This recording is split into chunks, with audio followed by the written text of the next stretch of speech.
semaine 14, jour 3. Bonjour et bienvenue à Dieu au quotidien, notre série d'études méditatives sur la lettre de Paul aux Romains. Aujourd'hui, nous poursuivons notre réflexion sur le chapitre 13. Nous en sommes au 3e jour de notre survol de ce chapitre cette semaine et étudierons ensemble les versets 7 à 10. La deuxième partie de la lettre aux Romains, du chapitre 12 à la fin de la lettre, traite d'une nouvelle façon de penser. Comment penser comme un serviteur doit penser? Comment penser comme un serviteur dans sa relation avec Dieu? Comment penser comme un serviteur par rapport à soi-même et à ses propres pensées?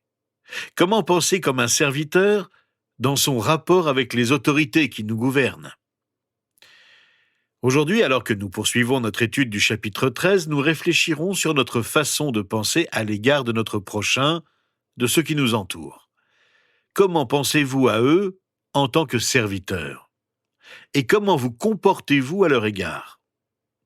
Paul nous dit ceci au versets 7 et 8. « Rendez à chacun ce qui lui est dû, l'impôt à qui vous devez l'impôt, la taxe à qui vous devez la taxe, le respect à qui vous devez le respect, l'honneur à qui vous devez l'honneur.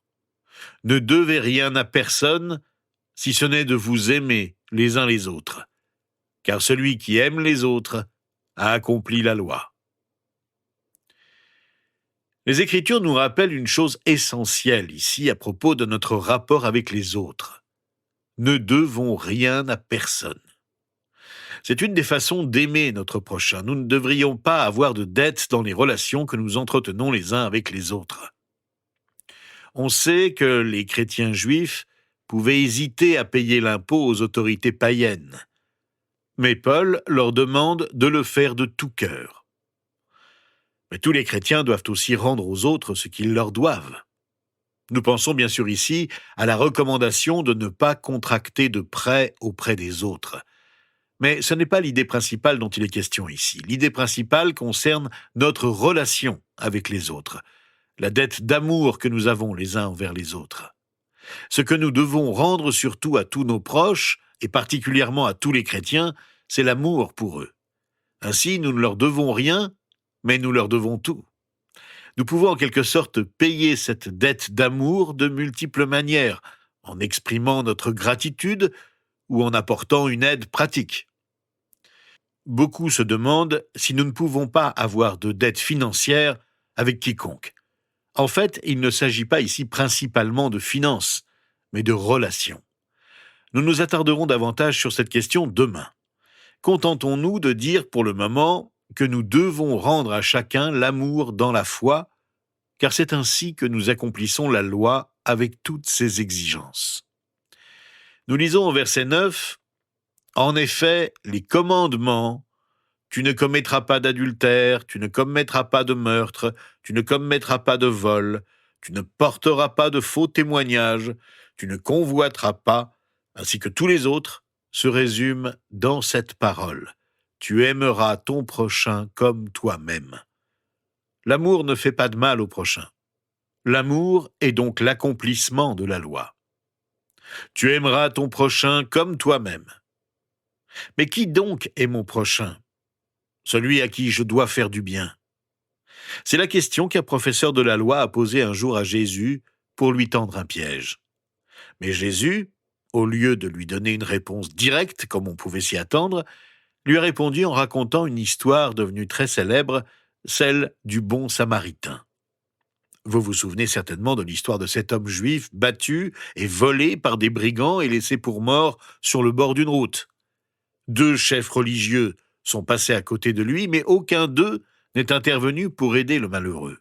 Ils l'ont laissé sans s'en occuper. C'est un Samaritain, un ennemi des Juifs, qui a pris soin de lui. Lorsque Jésus demanda à ses auditeurs qui était le prochain du blessé, la réponse parut évidente. Le Samaritain, bien sûr. Ni les auditeurs, ni le professeur de la loi ne s'attendaient à ce que Jésus retourne la question. En effet, il ne répond pas à la question « Qui est mon prochain ?», mais plutôt à celle-ci « Qui s'est révélé comme le prochain ?»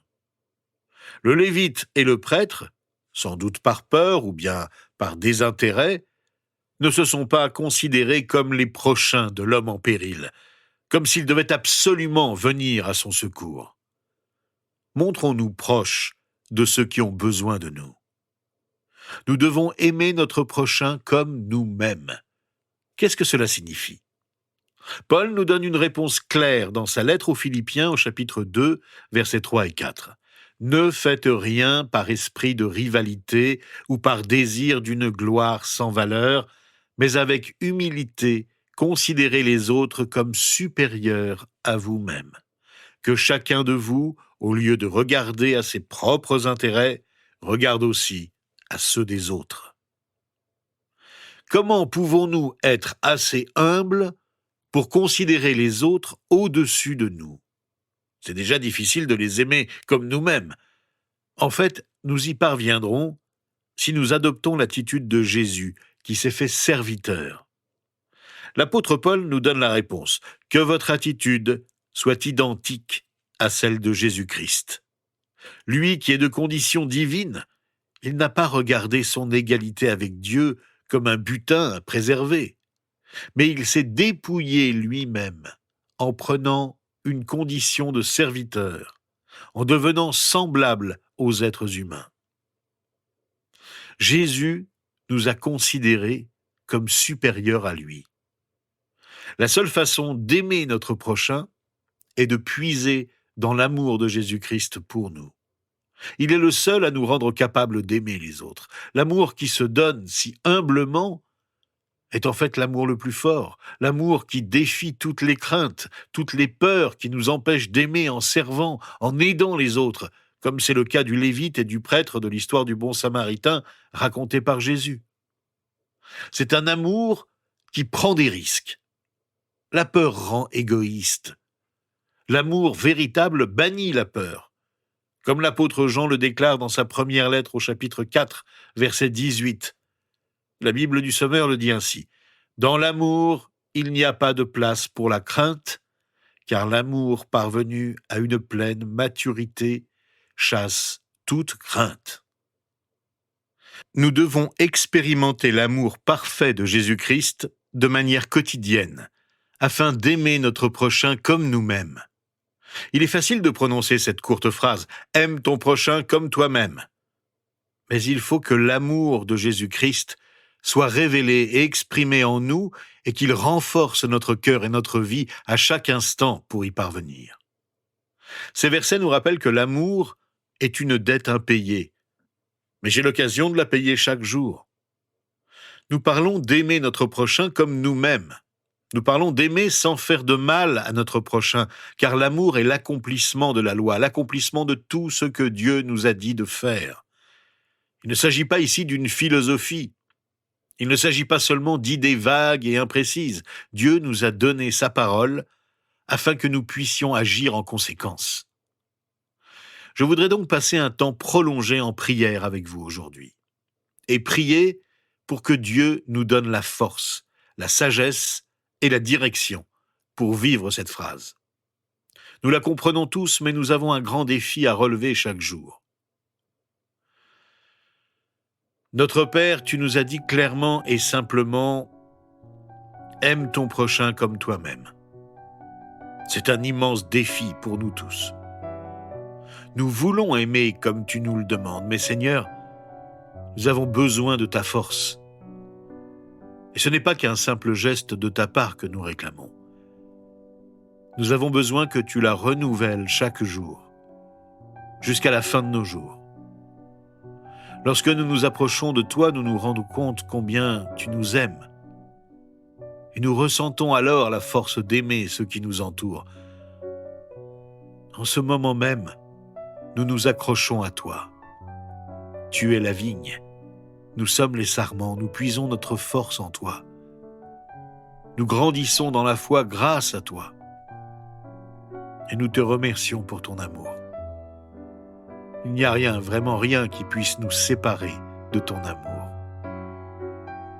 Ce que nous avons étudié ces derniers jours nous rappelle la force que nous trouvons dans ton amour. Nous voulons être capables d'aimer ceux qui nous entourent. Et nous prions en ce moment pour que tu nous aides à voir qui aimer et comment aimer aujourd'hui. Seigneur, nous ne pouvons pas aimer quelqu'un hier. Nous ne pouvons pas l'aimer demain. Montre-nous donc aujourd'hui qui aimer et comment aimer aujourd'hui. Père, ce pourrait être quelqu'un que nous n'avons jamais rencontré. Aide-nous à l'aimer aujourd'hui. Ce pourrait être quelqu'un de notre bureau, quelqu'un avec qui nous travaillons, quelqu'un de notre école. Seigneur, aide-nous à exprimer l'amour aujourd'hui. Ce pourrait aussi être quelqu'un que nous avons considéré comme un ennemi jusqu'ici. Quelqu'un peut-être qui a agi à notre égard comme un ennemi. Seigneur, aide-nous à aimer cette personne aujourd'hui. Ce peut être quelqu'un de ma propre famille. Seigneur, aide-moi à aimer cette personne aujourd'hui. Aide-moi à voir qui aimer, mais aide-moi aussi à voir comment aimer. Je l'avoue, je ne sais pas toujours comment aimer. Seigneur, tu peux voir droit dans nos cœurs. Tu sais exactement ce dont nous avons besoin chaque instant. Mais je ne peux pas le voir. Alors parfois, même en essayant d'aimer les autres, je suis maladroit. Je ne dis pas les bons mots. Ou si j'essaie de dire les bons mots, ils ne viennent pas comme je le voudrais. Et puis parfois, je me sens gêné de ne pas aimer comme je le voudrais. Seigneur, aide-moi aujourd'hui à mettre cette gêne de côté et à prendre le risque d'aimer. Car je sais que prendre le risque d'aimer est bien plus sain et plus significatif que de ne pas aimer. Aujourd'hui, aide-moi à aimer les autres en priant pour eux. Aide-moi à aimer les autres en les servant. Aide-moi à aimer les autres en partageant avec eux la bonne nouvelle de ce que tu as fait dans ma vie. Aide-moi à aimer les gens en les encourageant. Mon Seigneur et mon Dieu, aide-moi à aimer toujours plus comme tu aimes. À cause de ton amour pour moi, fortifie-moi pour aimer davantage et beaucoup mieux tous ceux qui sont entrés dans ma vie. Je te prie pour tout cela au nom de Jésus. Amen.